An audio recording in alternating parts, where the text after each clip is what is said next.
എല്ലാവർക്കും ഈ സെഷനിലേക്ക് സ്വാഗതം. എല്ലാവർക്കും അറിയാവുന്നതാണ് എങ്ങനെയാണ് പേഷ്യന്റിനെ ട്രാൻസ്ഫർ ചെയ്യേണ്ടത്, എന്തൊക്കെയാണ് ചെയ്യേണ്ടത്, എല്ലാം നിങ്ങൾക്ക് അറിയാവുന്ന കാര്യങ്ങൾ തന്നെയാണ്. പക്ഷേ നമുക്ക് അറിഞ്ഞൂടാത്ത കുറച്ച് കാര്യങ്ങൾ കാണും, നമുക്ക് അറിയാവുന്ന കാര്യത്തിൽ തന്നെ കുറച്ചുകൂടെ ഇമ്പ്രൂവ്മെന്റ്സ് വേണ്ട കാര്യങ്ങളും കാണും. അപ്പോൾ അതിനെപ്പറ്റി സംസാരിക്കാൻ വേണ്ടിയിട്ടാണ് ഞാനിപ്പോൾ നിങ്ങളുടെ മുമ്പിൽ ഇരിക്കുന്നത്.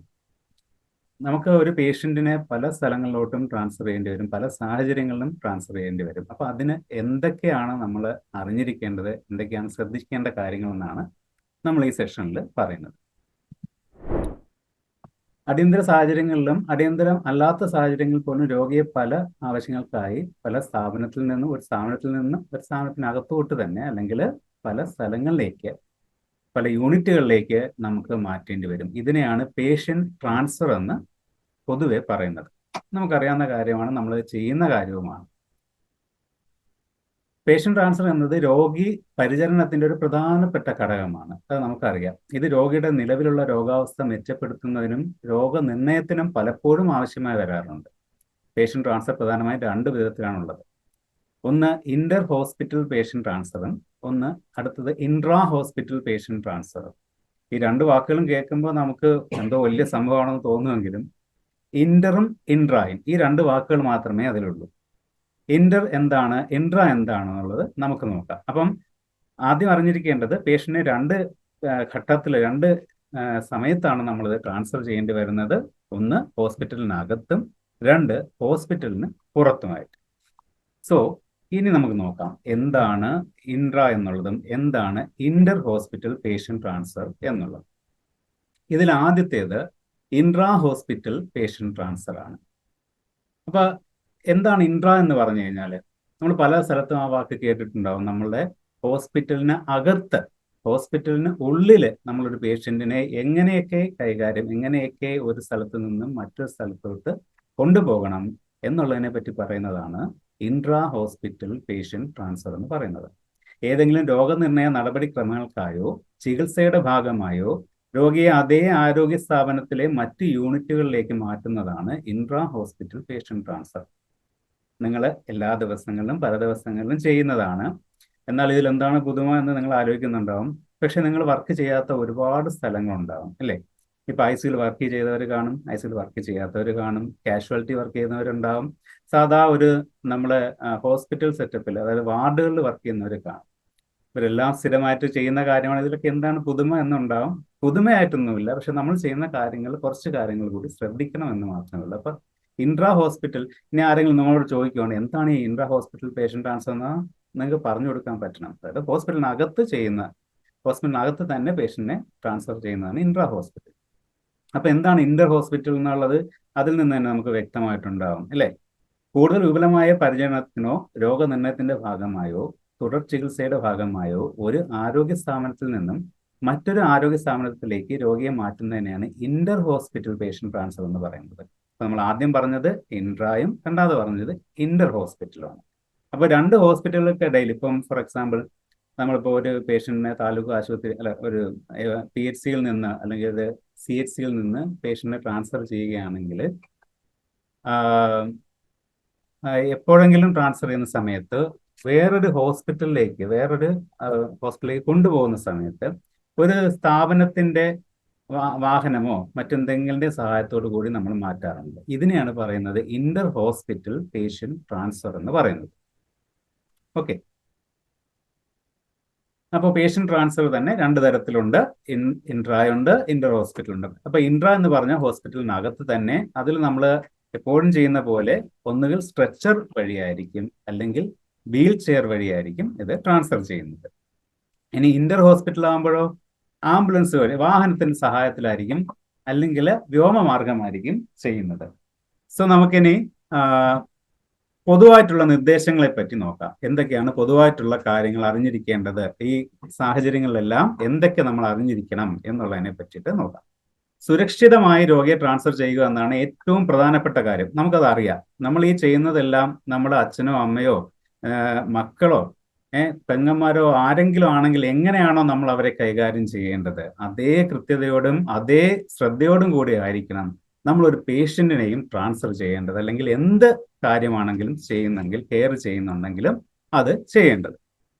ട്രാൻസ്ഫർ ചെയ്യുന്നതിന് മുൻപ് രോഗിയുടെ രോഗാവസ്ഥ നിരീക്ഷിക്കുക. ഏറ്റവും ഇമ്പോർട്ടൻ്റ് ആയിട്ടുള്ള കാര്യമാണ്.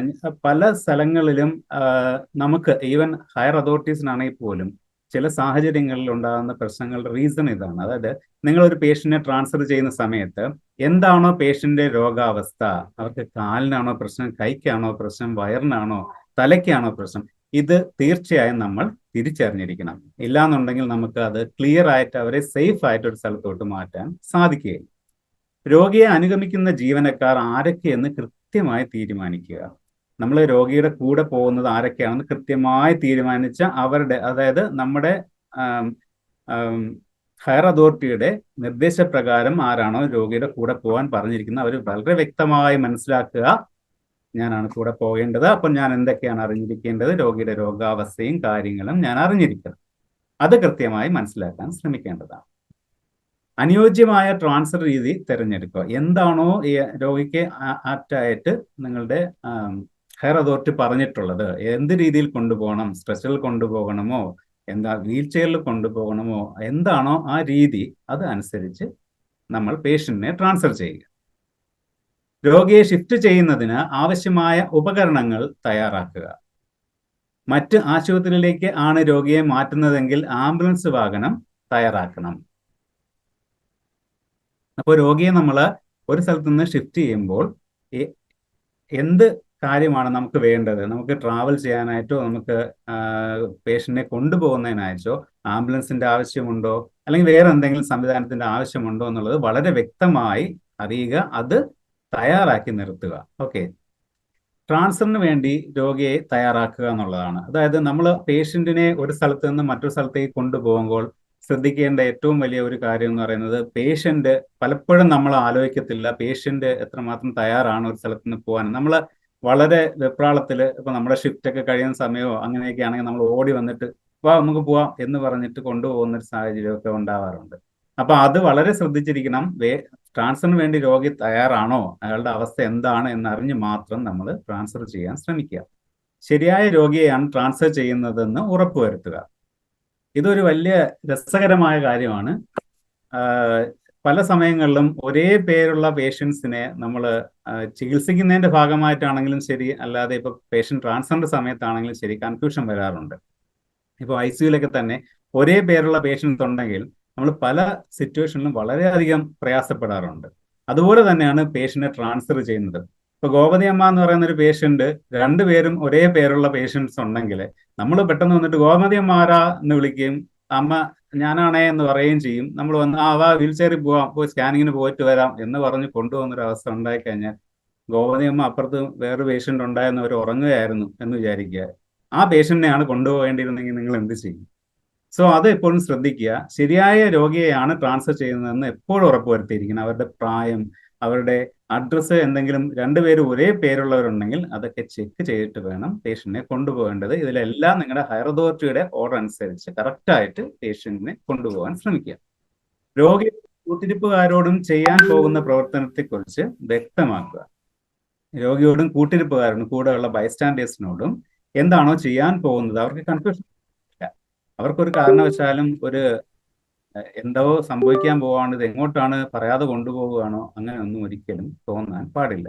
അവരോട് അത് വളരെ വ്യക്തമായി പറയുക. ഇതിനു വേണ്ടിയാണ്, നിങ്ങളുടെ ഡോക്ടർ പറഞ്ഞ പ്രകാരമാണ്, അല്ലെങ്കിൽ ഇന്ന ഒരു ചികിത്സയ്ക്ക് വേണ്ടിയിട്ടാണ് നിങ്ങളെ മാറ്റുന്നത് എന്നുള്ളത് വളരെ വ്യക്തമായി പറയുക.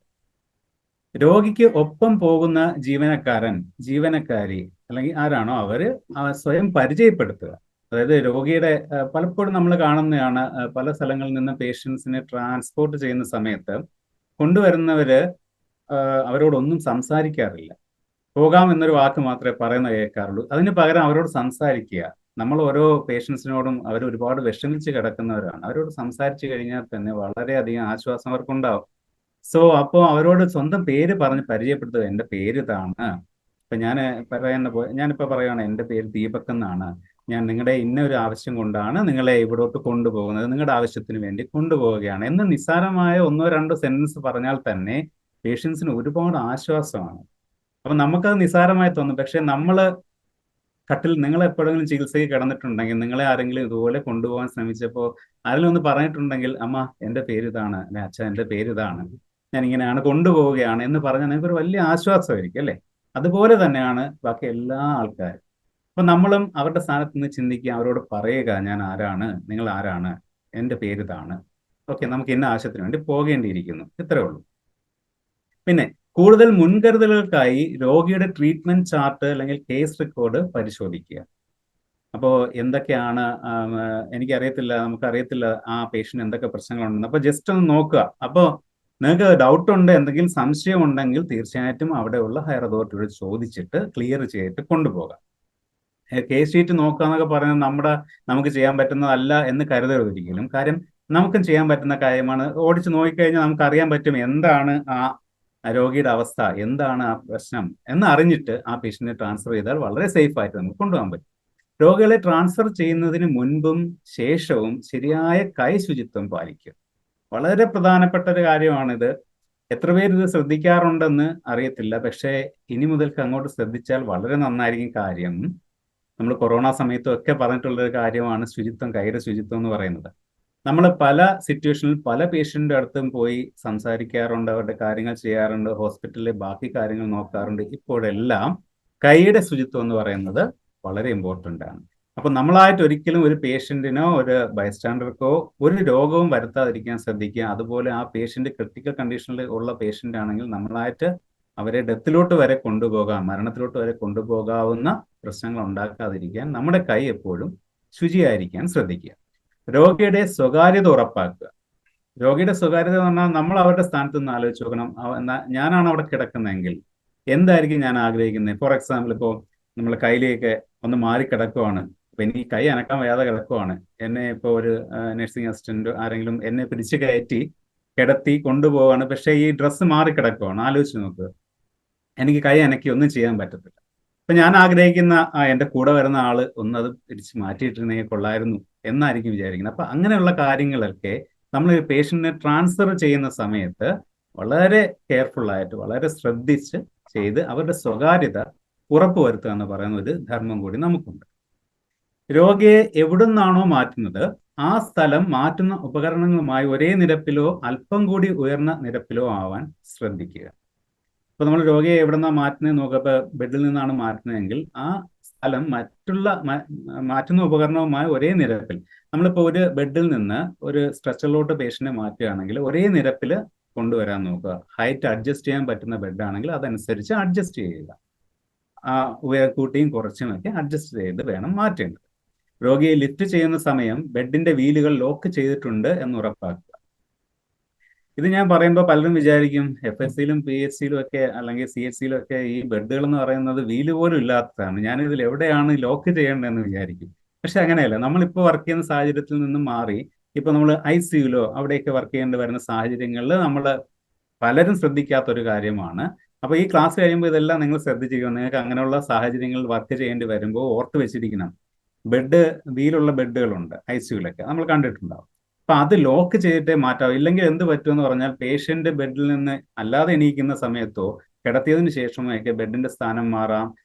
പേഷ്യന്റ് എണീക്കാൻ ശ്രമിക്കുകയാണെങ്കിൽ ബെഡ് മാറിപ്പോകാം, പേഷ്യന്റ് താഴെ വീഴാം, ഇങ്ങനെയുള്ള സാഹചര്യങ്ങളുണ്ട്.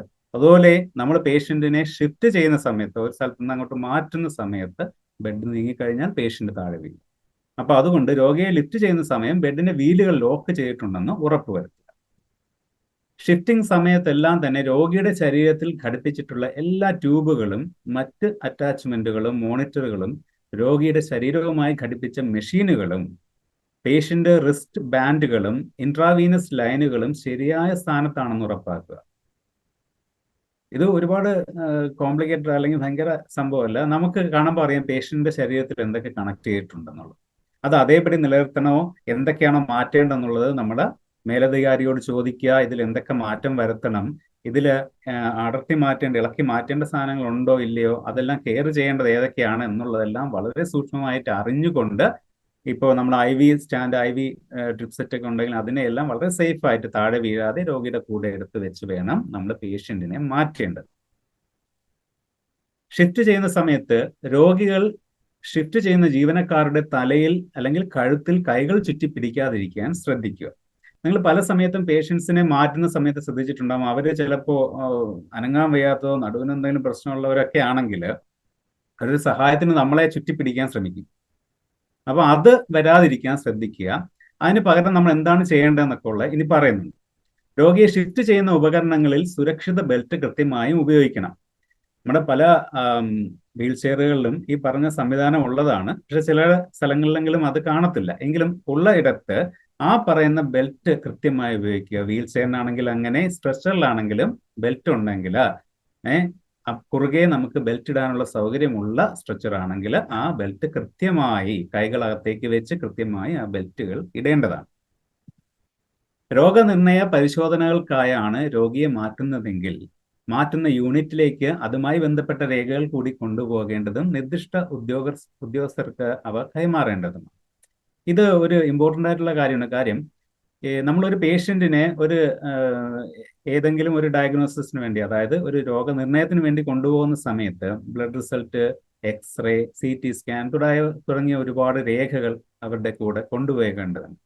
അപ്പൊ ഇത് നിർബന്ധമായും നമ്മൾ വേണം ഹയർ അതോറിറ്റിയുടെ, നമ്മുടെ മേലധികാരിയുടെ നിർദ്ദേശപ്രകാരം എന്തൊക്കെയാണോ കൊണ്ടുപോകേണ്ടത് അതെല്ലാം വളരെ സുരക്ഷിതമായി കൊണ്ടുപോയി തിരിച്ചെത്തിക്കേണ്ട റെസ്പോൺസിബിലിറ്റി, ഉത്തരവാദിത്വവും നമുക്കാണുള്ളത്. അപ്പൊ അത് ശ്രദ്ധിച്ചോണം. അപ്പൊ എന്തൊക്കെയാണോ കൊണ്ടുപോകേണ്ടതെന്നുള്ളത് അറിഞ്ഞു വെക്കുക, അത് പൂർണ്ണമായും ഉത്തരവാദിത്തത്തോടുകൂടി കൊണ്ടുപോകാൻ ശ്രമിക്കുക. ചികിത്സാ ആവശ്യങ്ങൾക്കായി രോഗിയെ മറ്റു സ്ഥാപനങ്ങളിലേക്ക് മാറ്റുന്ന സന്ദർഭങ്ങളിൽ രോഗിയുടെ ചികിത്സാ രേഖകൾ കൃത്യമായും കൈമാറേണ്ടതാണ്.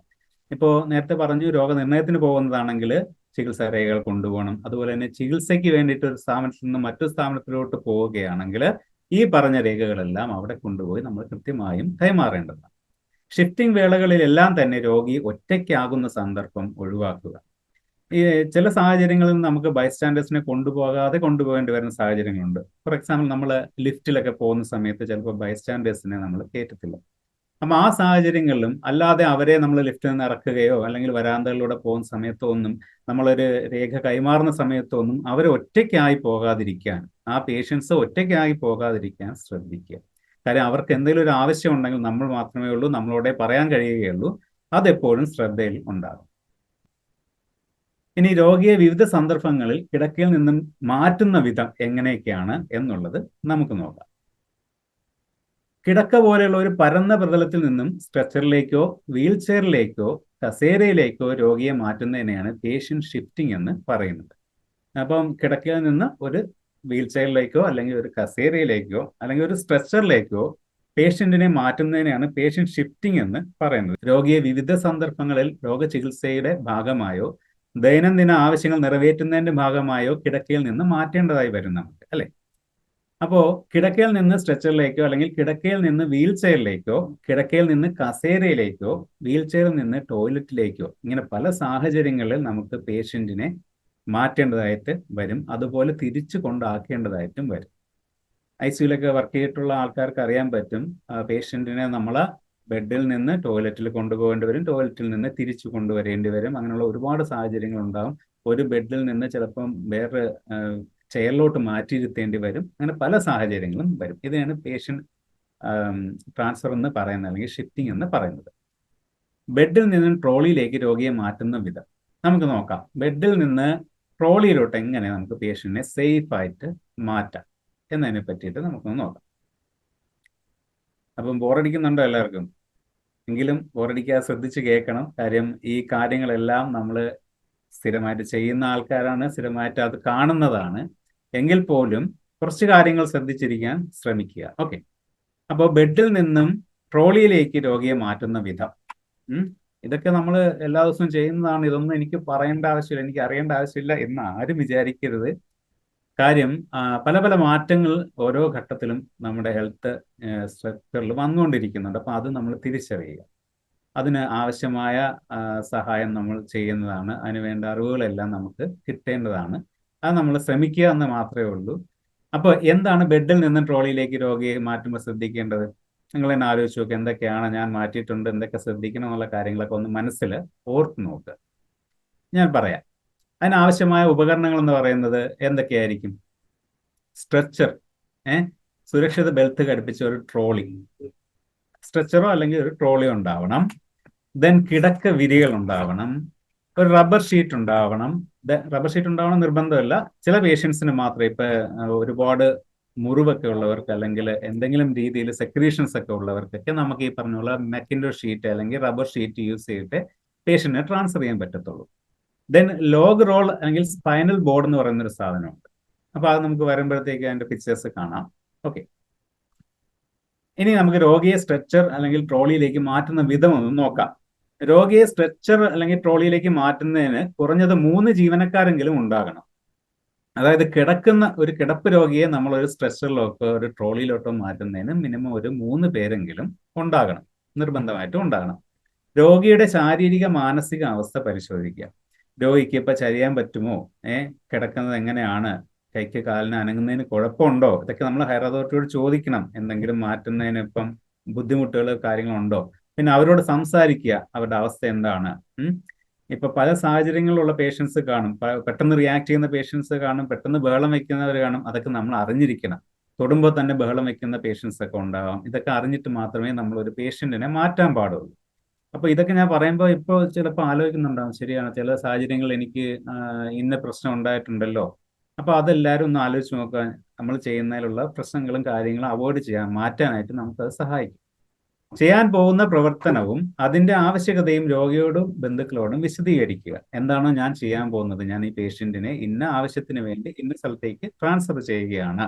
അപ്പൊ അതിന്റെ കാര്യങ്ങൾ രോഗിയോടും പറയുക, ബന്ധുക്കളോടും പറയുക. കാര്യം രോഗിക്കും ബന്ധുക്കൾക്കും ഇത് അറിയാനുള്ള അവകാശമുണ്ട്.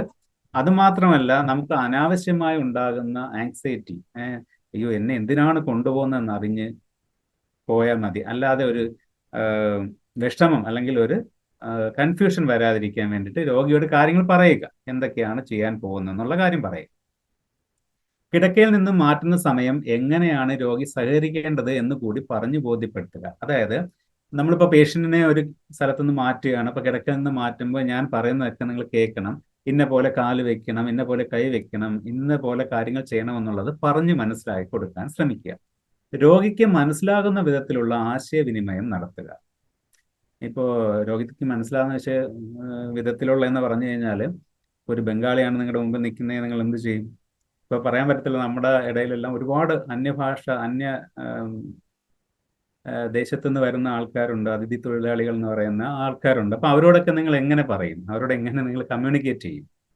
അപ്പൊ നിങ്ങൾ പറയും, ഇപ്പൊ അവർക്കെല്ലാം മലയാളമൊക്കെ അറിയാം, കുഴപ്പമൊന്നുമില്ല എന്ന് പറയും. ശരി തന്നെയാണ്. എങ്കിലും നമുക്ക് പല ആംഗ്യഭാഷയിലൂടെയും പല രീതിയിലും അവരുമായിട്ട് ആശയവിനിമയം നടത്താൻ പറ്റും, അല്ലേ? എന്താണെങ്കിലും ശരി, മലയാളി ആണെങ്കിലും വേറെ ഏത് ഭാഷയാണെങ്കിലും ശരി, അവരോട് പൂർണ്ണമായും കാര്യങ്ങൾ പറഞ്ഞ് മനസ്സിലാക്കാൻ പറ്റുന്ന രീതിയിൽ മനസ്സിലാക്കിക്കാൻ ശ്രമിക്കുക. രോഗിയെ കിടക്കയിൽ നിന്ന് മാറ്റുന്നതിന് മുന്നോടിയായി കിടക്ക അനുയോജ്യമായ രീതിയിൽ ക്രമീകരിക്കുക. അപ്പോൾ അത് ഇമ്പോർട്ടൻ്റ് ആയിട്ടുള്ളൊരു കാര്യമാണ്. കാര്യം കിടക്കയിൽ നിന്ന് മാറ്റുന്നതിന് മുന്നോടിയായി കിടക്ക അനുയോജ്യമായ രീതിയിൽ ക്രമീകരിച്ച് വെച്ചാൽ മാത്രമേ നമുക്ക് സേഫ് ആയിട്ട് പേഷ്യന്റിനെ മാറ്റാൻ പറ്റത്തുള്ളൂ. അപ്പൊ എന്തൊക്കെയാണ് ശ്രദ്ധിക്കേണ്ടതെന്ന് നോക്കാം. കിടക്കയുടെ തലഭാഗം ഉയർത്തി വെച്ചിട്ടുണ്ടെങ്കിൽ അത് താഴ്ത്തി കിടക്ക ഒരേ നിരപ്പിൽ ക്രമീകരിക്കുക. ഇപ്പൊ നമ്മൾ പേഷ്യന്റ് കിടക്കുന്ന ആ കട്ടില് തല ഹെഡ് എൻഡ് ഇപ്പം ഉയർത്തി വെച്ചിരിക്കുകയാണ്. ഇതൊക്കെ മിക്കവാറും ICUകളിലുള്ള ബെഡിലാണ് ഇങ്ങനത്തെ ഒരു സെറ്റിംഗ് എല്ലാം വരുന്നത്.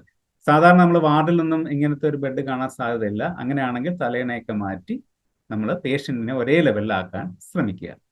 രോഗിയെ മാറ്റുന്ന സമയം ബെഡിന്റെ വീലുകൾ ലോക്ക് ചെയ്തിട്ടുണ്ടോ എന്ന് ശ്രദ്ധിക്കുക.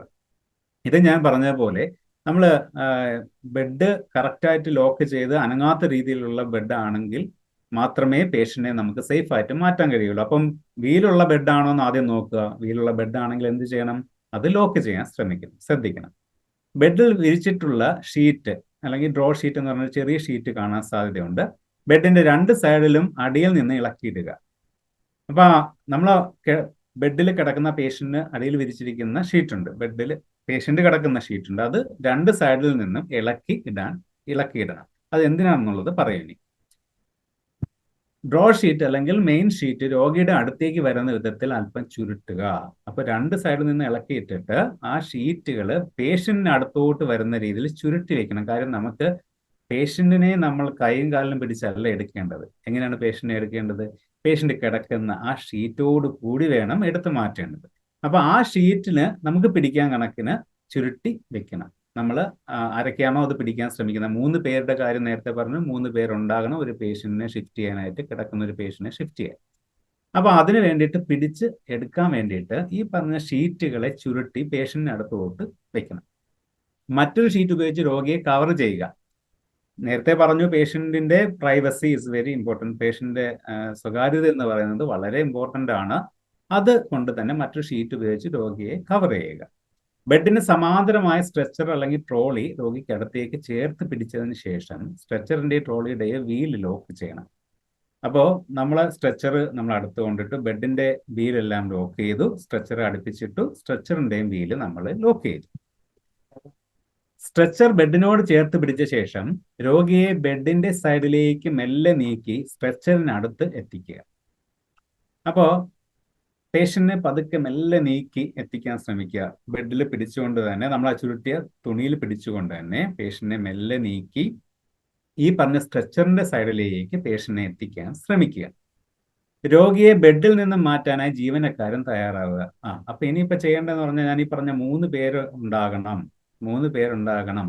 ഒരാള് ട്രോളിയുടെ സൈഡിൽ നിൽക്കണം, അല്ല 2 പേര് ട്രോളിയുടെ സൈഡിൽ നിൽക്കണം, ഒരാള് ബെഡിന്റെ അവിടെ നിൽക്കണം. അതിനി പറയും. അപ്പോൾ അതിനു വേണ്ടിയിട്ട് തയ്യാറെടുക്കുക. രോഗിയെ ഷിഫ്റ്റ് ചെയ്യാൻ നിയോഗിക്കപ്പെട്ട ജീവനക്കാർ അവരുടെ പാദങ്ങൾ കുറച്ച് അകലം പാലിച്ച് നിലത്ത് ഉറപ്പിച്ച് നിൽക്കുക. ഗുസ്തി മത്സരത്തിന് പോകാൻ വേണ്ടിയിട്ടാണോ അത്? അല്ല. നമ്മൾ ഗുസ്തിക്കാരൊക്കെ നിൽക്കുന്ന കണ്ടിട്ടില്ലേ, കാലകത്തി നിൽക്കുന്നത്. അത്രയും അകത്തിയല്ല. എന്തിനു വേണ്ടിയിട്ടാണ് അങ്ങനെ നിൽക്കുന്നത്?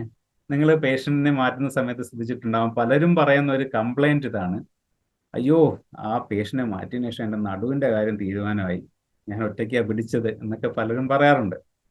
പക്ഷെ എന്താ സംഭവിക്കുന്നത് അറിയാവോ? നമ്മളെ കാല് കുറച്ച് അകത്തി നിർത്തിയിട്ട് പേഷ്യന്റിനെ നിങ്ങൾ പിടിച്ചു നോക്കുക.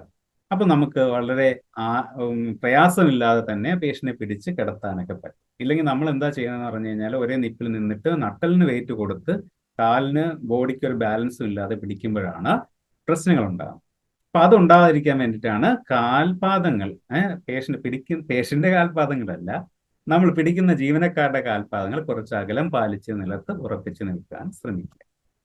രോഗിയെ എടുത്തു പൊക്കുമ്പോൾ ജീവനക്കാരന്റെ ആയാസം കുറയ്ക്കാൻ വേണ്ടിയാണ് ഇപ്രകാരം ചെയ്യുന്നത്. നമ്മൾ പറഞ്ഞു കഴിഞ്ഞത്, രോഗിയെ ലിഫ്റ്റ് ചെയ്യുന്ന ഒരു ജീവനക്കാരൻ അല്ലെങ്കിൽ ജീവനക്കാരി ട്രോളിക്ക് അഭിമുഖമായി നിൽക്കണം. ഈ പടത്തിൽ കാണിച്ചിരിക്കുന്ന പോലെ ട്രോളിക്ക് അഭിമുഖമായി നിൽക്കുക.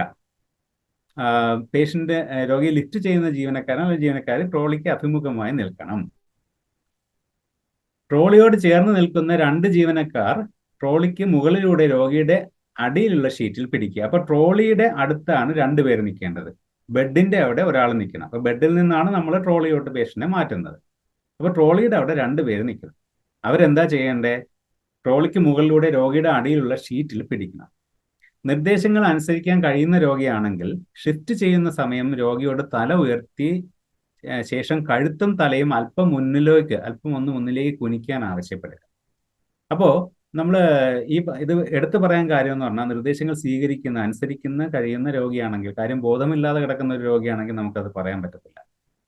അപ്പോൾ ബോധമുള്ള അറിയാൻ പറ്റുന്ന ആളാണെങ്കിൽ അവരോട് പറയുക, കൈകൾ നെഞ്ചോട് ചേർത്ത് കെട്ടിപ്പിടിച്ച് ഇങ്ങനെ നിൽക്കാൻ പറയുക, കിടക്കാൻ പറയുക, കഴുത്ത് തലയോടുകൂടി അല്പം മുകളിലേക്ക് ഉയർത്തി വെക്കാൻ പറയണം. കാര്യം നമ്മൾ പേഷ്യന്റിനെ ഷിഫ്റ്റ് ചെയ്യുന്ന സമയത്ത് തലയും കഴുത്തും ഒക്കെ താഴേക്ക് വീഴാതിരിക്കാൻ വേണ്ടിയിട്ടാണ് അത് പറയുന്നത്. കൈകൾ നെഞ്ചിന് കുറുകെ വെക്കാൻ വെക്കാനായിട്ട് ആവശ്യപ്പെടുക. ഈ 2 കാര്യങ്ങൾ ഇമ്പോർട്ടൻ്റ് ആണ്. കഴുത്തും തലയും പൊക്കിപ്പിടിക്കാൻ പറയുക, കൈകൾ നെഞ്ചിന് കുറുകെ വെക്കാനും ആവശ്യപ്പെടുക. ജീവനക്കാരിലെ ഒരാൾ 1 2 3 എന്ന് എണ്ണി തുടങ്ങുമ്പോൾ രോഗിയെ ലിഫ്റ്റ് ചെയ്യാനുള്ള ജീവനക്കാരൻ അവരുടെ നടു കുനിച്ച് രോഗിയെ ലിഫ്റ്റ് ചെയ്ത് മാറ്റാൻ റെഡിയാകണം. അപ്പോൾ ജീവനക്കാരിലെ ഒരാൾ, ആരെങ്കിലും ഈ 3 പേരിൽ ഒരാൾ 1 2 3 എന്ന് എണ്ണണം. പണ്ട് നമ്മുടെ ഫ്രണ്ട്സ് സിനിമയിൽ കണ്ടിട്ടുള്ള പോലെ 1 2 3 എന്ന് എണ്ണിയപ്പോൾ ഒരാൾ പിടിക്കാതിരുന്നു കഴിഞ്ഞാൽ പേഷ്യന്റ് താഴെ കിടക്കും. അങ്ങനെ വരരുത് ഒരിക്കലും. 1 2 3 എന്ന് ഒരുമിച്ച് എണ്ണി ഈ 3 പേരും കൂടെ, 3 ജീവനക്കാർ ഒരുമിച്ച് വേണം പേഷ്യന്റിനെ ലിഫ്റ്റ് ചെയ്ത് ഈ പറഞ്ഞ ട്രോളിയിലേക്ക് മാറ്റേണ്ടത്. അപ്പോൾ 1 2 3 എന്ന് എണ്ണി തുടങ്ങുമ്പോൾ രോഗിയെ ലിഫ്റ്റ് ചെയ്യാനുള്ള ജീവനക്കാർ അവരുടെ നടു കുനിച്ച് രോഗിയെ ലിഫ്റ്റ് ചെയ്ത് മാറ്റാൻ റെഡിയാകണം. ഒരാൾ രോഗിയുടെ തലയ്ക്കും നെഞ്ചിന് താഴെയുള്ള ഭാഗവും മറ്റേയാൾ രോഗിയുടെ നടുഭാഗത്തെയും കാലുകളുടെ ഭാഗവും സപ്പോർട്ട് ചെയ്തുകൊണ്ട് രോഗിയെ ഒരേ സമയം ആ ഷീറ്റ് ഉൾപ്പെടെ ലിഫ്റ്റ് ചെയ്ത് സുരക്ഷിതമായ ട്രോളിയിലേക്ക് മാറ്റുകയാണ് ചെയ്യേണ്ടത്. അപ്പൊ അത് ശ്രദ്ധിക്കണം. ഒരാൾ രോഗിയുടെ തലയ്ക്കും നെഞ്ചിന് താഴെയുള്ള ഭാഗവും മറ്റേയാൾ രോഗിയുടെ നടുഭാഗത്തെയും കാലുകളുടെ ഭാഗവും സപ്പോർട്ട് ചെയ്യണം. എവിടെ? ട്രോളിയുടെ അടുത്ത് നിൽക്കുന്ന ആൾക്കാരുടെ കാര്യമാണ് ഈ പറയുന്നത്. മൂന്നാമത്തെ ആള് ബെഡിന് മുകളിലൂടെ തന്നെ സപ്പോർട്ട് ചെയ്ത് പേഷ്യന്റിനെ ഇപ്പുറത്തേക്ക് എത്തിക്കാൻ ശ്രദ്ധിക്കണം. രോഗിയെ സ്ട്രെച്ചർ അല്ലെങ്കിൽ ട്രോളിയിലേക്ക് മാറ്റുന്നതിന് വേണ്ടി റോളർ ബോർഡ് ഉപയോഗിക്കുന്നത് വളരെ സഹായമാണ്. അത് പല സാഹചര്യങ്ങളിലും ഇപ്പോൾ ഉപയോഗിച്ച് വരുന്നുണ്ട്. അതിൻ്റെ ഒരു പ്രത്യേകത എന്ന് പറഞ്ഞു കഴിഞ്ഞാൽ, പേഷ്യന്റിന് അടുത്തോട്ട് നമുക്ക് ആ റോളർ ബോർഡ് വെച്ച് കഴിഞ്ഞാൽ പേഷ്യന്റിനെ അതിലേക്ക് വളരെ ആയാസരഹിതമായി പേഷ്യന്റിലോട്ട് കടത്തി നമുക്ക് ഇപ്പുറത്തെ ബെഡിലേക്കോ അല്ലെങ്കിൽ ട്രോളിയിലോട്ടോ മാറ്റാനായിട്ട് സാധിക്കുന്നതാണ്. അപ്പോൾ ട്രോളിയുടെ എതിർവശത്ത് ജീവനക്കാരൻ അല്ലെങ്കിൽ ജീവനക്കാരി അവർ നിൽക്കുന്ന വശത്തേക്ക് രോഗിയെ ചരിച്ചു പിടിക്കുക. ഈ സമയം ട്രോളിയുടെ വശത്ത് നിൽക്കുന്ന ജീവനക്കാരെയോ ആ രോഗിയുടെ അടിയിലേക്ക് ഈ പറഞ്ഞ റോളർ ബോർഡുണ്ട് അത് കയറ്റി ചേർത്ത് പിടിക്കുകയാണ് വേണ്ടത്. ഈ പടം നിങ്ങൾക്ക് കാണാൻ കഴിയുന്നുണ്ടെങ്കിൽ അതിൽ കാണിക്കുന്ന പോലെ ആ ബോർഡ് ചേർത്ത് വെച്ച് പേഷ്യന്റിനെ അതിലേക്ക് ചേർത്ത് പിടിച്ച് റോളർ ബോർഡ് പതിയെ ചരിച്ച് പേഷ്യന്റിനെ അതിലേക്ക് കിടക്കാൻ പറഞ്ഞാൽ മതി. ബോർഡിന് പുറത്തേക്ക് രോഗിയെ നേരെ നിവർത്തി കിടത്തുക. ഇത്രയേ ചെയ്യേണ്ട ആവശ്യമുള്ളൂ. അപ്പൊ ആദ്യം പേഷ്യന്റിനെ ചരിക്കുക, ബോർഡ് നമ്മൾ ചരിച്ച് പേഷ്യന്റിന്റെ ബോഡിയോട് ചേർത്ത് വെക്കുക. ദെൻ പേഷ്യന്റിനോട് ചരിഞ്ഞ് കിടക്കാൻ പറയുക. അപ്പോൾ പേഷ്യന്റ് ബോർഡിലേക്ക് കിടക്കാൻ പറ്റുന്നതാണ്. ഇത് പക്ഷേ ചരിയാനൊക്കെ പറ്റുന്ന പേഷ്യന്റിന് ആണ് ഏറ്റവും കൂടുതൽ ഉപയോഗിക്കേണ്ടത്. ഇല്ലെങ്കിൽ ആ പേഷ്യന്റിനെ നമ്മൾ പിടിച്ച് ചരിച്ച് ബോർഡിലേക്ക് കിടത്തേണ്ടി വരും. രണ്ടു വശത്ത് നിൽക്കുന്ന ജീവനക്കാർ രോഗിയുടെ തലയും കാലുകളും ചേർത്ത് പിടിച്ചുകൊണ്ട് ഒരേ സമയം ബോർഡിലേക്ക് മാറ്റുകയാണ് ചെയ്യേണ്ടത്. ബോർഡ് ട്രോളിയിലേക്ക് മാറ്റുകയാണ് ചെയ്യേണ്ടത്. ഈ റോളർ ബോർഡ് ആണ് ഉപയോഗിക്കുന്നതെങ്കിൽ രോഗിയെ മാറ്റിയ ശേഷം രോഗിയെ ഒരു വശത്തേക്ക് ചരിച്ചു പിടിച്ച ശേഷം ആണ് മാറ്റേണ്ടത്. അപ്പൊ ആ ബോർഡിൽ നിന്ന് പേഷ്യന്റിനെ ട്രോളിയിലേക്ക് മാറ്റുന്നത് ആ ബോർഡോട് കൂടി പേഷ്യന്റിനെ ട്രോളിയിലേക്ക് കൊണ്ടുവരിക. ദെൻ പേഷ്യന്റിനെ ട്രോളിയോട് കൂടി ചരിക്കുക. പേഷ്യന്റ് അതിലേക്ക് ഷിഫ്റ്റ് ആകുന്നതാണ്. ഓക്കെ, അപ്പൊ ഇത്രയും കാര്യങ്ങളാണ് ആ ഇതിൽ അറിഞ്ഞിരിക്കേണ്ടത്. സൗകര്യപ്രദമായ രീതിയിൽ രോഗിയെ ട്രോളിയിലേക്ക് കിടത്താൻ പറ്റും. ഇതുവഴി നമുക്ക് രോഗിയെ സൗകര്യപ്രദമായ വിധത്തിൽ കിടത്തിയ ശേഷം ട്രോളിയുടെ സുരക്ഷിത സ്ട്രാപ്പുകൾ രോഗിയുടെ കുറുകെ ഇട്ട് ബന്ധിപ്പിക്കേണ്ടതും സൈഡ് റെയിലുകൾ ഉയർത്തി വെക്കുകയും ചെയ്യേണ്ടതാണ്. അപ്പൊ നമ്മളവിടെ പല സാഹചര്യങ്ങളിൽ യൂസ് ചെയ്യുന്ന ട്രോളികളിൽ ഈ സൈഡ് റെയിൽ ഒന്നും കാണുകയില്ല. നമുക്കറിയാം അതല്ലേ, വെറും സാധാരണ സ്ട്രെച്ചറുകളൊക്കെ ഉപയോഗിക്കാറുണ്ട്. പക്ഷെ ICU സെറ്റപ്പുകളിലൊക്കെ നമുക്ക് ഈ പറയുന്ന സൈഡ് റെയിലുള്ള ട്രോളികൾ കാണാൻ സാധിക്കുന്നതാണ്. അപ്പൊ അങ്ങനെയുള്ള സാഹചര്യങ്ങളിൽ നമുക്കത് ഉപയോഗിക്കാൻ അറിയാതിരിക്കരുത്. തീർച്ചയായിട്ടും അത് അറിഞ്ഞിരിക്കണം. സൈഡ് റെയിൽ ഇട്ട് കഴിഞ്ഞാൽ മാത്രമേ പേഷ്യന്റ് സേഫ് ആയിട്ട് ട്രോളിയിൽ കിടക്കുകയുള്ളൂ. അത് നമ്മൾ അറിഞ്ഞു വെച്ചിരിക്കുക. പോകുന്ന സാഹചര്യങ്ങളിലൊക്കെ അത് അറിയുക. ട്രോളിയുടെ വീലിന്റെ ലോക്ക് മാറ്റിയ ശേഷം ട്രോളി ബെഡിന്റെ അടുത്ത് നിന്നും മാറ്റി ലക്ഷ്യസ്ഥാനത്തേക്ക് കൊണ്ടുപോകാവുന്നതാണ് നമ്മൾ. അപ്പൊ ഇത്രയും കാര്യങ്ങളാണ് നമ്മൾ ആ ട്രോളിയിലേക്ക് പേഷ്യന്റിനെ കയറ്റുന്നതിന് വേണ്ടിയിട്ട് അറിഞ്ഞിരിക്കേണ്ട കാര്യങ്ങൾ. ഓക്കെ, അപ്പൊ ബെഡിൽ നിന്ന് രോഗിയെ വീൽ ചെയറിലേക്ക് മാറ്റുന്നത് എങ്ങനെയാണെന്ന് നമുക്ക് നോക്കാം. നമ്മളിപ്പോൾ പറഞ്ഞു കഴിഞ്ഞത് ട്രോളിയിലോട്ട് മാറ്റുന്നതാണ്. അപ്പൊ അതിന് പല സാഹചര്യങ്ങളുണ്ട്. അതിന് റോളർ ബോർഡ് ഉപയോഗിക്കുന്ന സാഹചര്യം വരെ നമ്മൾ പറഞ്ഞു കഴിഞ്ഞു. അപ്പൊ ഇനിയിപ്പോൾ ഒരാളെ എങ്ങനെയാണ് നമുക്ക് വീൽ ചെയറിലേക്ക് മാറ്റുന്നത് എന്നുള്ളത് നമുക്കൊന്ന് നോക്കാം. നിർദ്ദേശങ്ങൾ കൃത്യമായി പാലിക്കാൻ കഴിയുന്ന രോഗികളെ മാത്രമേ നമുക്ക് വീൽ ചെയറിലേക്ക് മാറ്റാൻ കഴിയുകയുള്ളൂ. അല്ലാത്ത ആരെയും മാറ്റുന്നത് സേഫ് അല്ല. അപ്പൊ ചെയ്യാൻ പോകുന്ന പ്രവർത്തനത്തെക്കുറിച്ച് രോഗിയോട് നമ്മൾ നേരത്തെ പറഞ്ഞ പോലെ തന്നെ രോഗിയോടും ബന്ധുക്കളോടും വിശദമായിട്ട് തന്നെ പറയുക. ഇതിനൊക്കെ സമയം കിട്ടുമോ ഇല്ലയെന്ന് നിങ്ങൾ ആലോചിക്കുന്നുണ്ട്. പക്ഷേ ഒന്ന് രണ്ട് സെന്റൻസ് ആയിട്ട് അങ്ങ് പറഞ്ഞു നിർത്തിയാൽ മതി. അത്രയേ അവർക്കും ആവശ്യപ്പെടുന്നുള്ളൂ. കിടക്കയിൽ നിന്നും മാറ്റുന്ന സമയം എത്തരത്തിലാണ് രോഗി സഹകരിക്കേണ്ടതെന്ന് കൂടി പറഞ്ഞു ബോധ്യപ്പെടുത്തുക. അപ്പം കിടക്കയിൽ നിന്ന് മാറ്റുമ്പോൾ എന്തൊക്കെ ശ്രദ്ധിക്കണം എന്നുള്ള കാര്യങ്ങളൊക്കെ രോഗിയോട് നമ്മൾ വിശദമായി പറഞ്ഞു കൊടുക്കുക. കിടക്കയുടെ അരികിലേക്ക് നീങ്ങിയിരിക്കാൻ രോഗിയെ സഹായിക്കുക. വീൽ ചെയർ കിടക്കയ്ക്ക് സമാന്തരമായി കൊണ്ടുവന്ന് വീലുകൾ ലോക്ക് ചെയ്യുക. അപ്പൊ ഈ പറഞ്ഞ കാര്യം പലരും ശ്രദ്ധിക്കാത്തൊരു കാര്യമാണ്. വീൽ ചെയർ കിടക്കയ്ക്ക് സമാന്തരമായി കൊണ്ടുവന്ന് വീലുകൾ ലോക്ക് ചെയ്യുക എന്നുള്ളത്. കാര്യം വീൽ ലോക്ക് ചെയ്യാതെ വീൽ ചെയറിലേക്ക് മാറ്റാൻ ശ്രമിച്ച് പേഷ്യൻസ് വീഴുന്നതൊക്കെ നമ്മൾ ശ്രദ്ധിക്കാറുണ്ട്, കാണാറുണ്ട്. അത് ആരുടെയും കുഴപ്പമോ കുറ്റമോ ഒന്നുമല്ല. കാര്യം വീൽ ചെയറുകളിൽ പലയിടത്തും വീൽ ലോക്ക് ചെയ്യാനുള്ള സിസ്റ്റം കാണത്തില്ല. അത് ഒരു കാര്യമാണ്. ആ സാഹചര്യങ്ങളിൽ അവിടെ നിൽക്കുന്ന ആരോടെങ്കിലും സഹായം അഭ്യർത്ഥിച്ച് ആ വീൽ ചെയറിനെ പിടിച്ചു നിർത്തിയിട്ട് പേഷ്യന്റിനെ ഇരുത്താൻ ശ്രമിക്കുക. നമുക്കറിയാവുന്ന കാര്യമാണത്. രോഗിയെ ഷിഫ്റ്റ് ചെയ്യുന്ന ആൾ രോഗിക്ക് അഭിമുഖമായി രോഗിയുടെ മുൻപിൽ നിൽക്കണം. ഇനി തൊട്ട് ഞാൻ പറയുന്ന കാര്യങ്ങൾ ശ്രദ്ധിക്കണം. കാര്യം എങ്ങനെയാണ് ഒരു പേഷ്യന്റിനെ ബെഡിൽ നിന്നും വീൽ ചെയറിലേക്ക് മാറ്റുന്നത്, കറക്റ്റായിട്ട് എങ്ങനെ മാറ്റാൻ പറ്റും എന്നുള്ള കാര്യമാണ് ഈ പറയുന്നത്.